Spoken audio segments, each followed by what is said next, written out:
বিশ্বকাপ চ্যাম্পিয়ন ভাই। এই দেখেন বুকের সিলটা দেখেন, ইয়া দেখেন, আমরা এখন কারেন্ট চ্যাম্পিয়ন। এই বিশ্বকাপটা আমাদের হাতেই থাকবে, এটা তো অন্য কারো হাতে থাকবে না, স্বাভাবিক না? না, আমার জন্ম হয়েছে 2004 সালে, তো ব্রাজিলকে বিশ্বকাপ নিতে দেখবো কেন?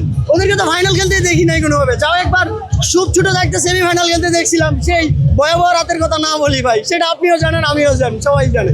আপনার বাপ দাদার কি আছে সেটা ম্যাটার করে না, ম্যাটার করে আপনার কি আছে, আপনার থাকতে হবে। কারণ কি লিগাই নো থাই সেলফ একটা কথা আছে, এই কথা অনুযায়ী চলতে হবে, এটাই তো বড় জিনিস। ব্রাজিলের এখন বাপ দাদার কি আছে এগুলো নিয়ে তো লাভ নাই ভাই, আমাদের কি আছে সেটা দেখতে হবে, আমাদের রানিং জেনারেশন।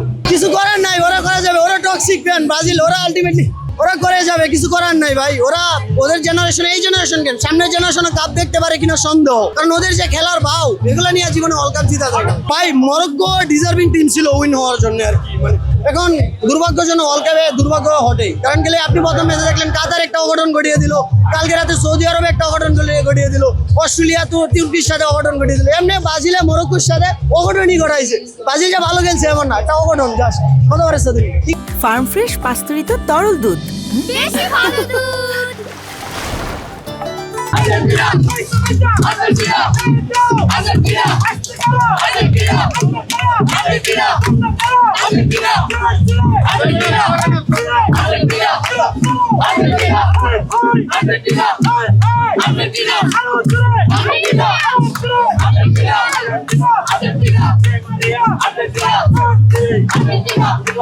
Argentina!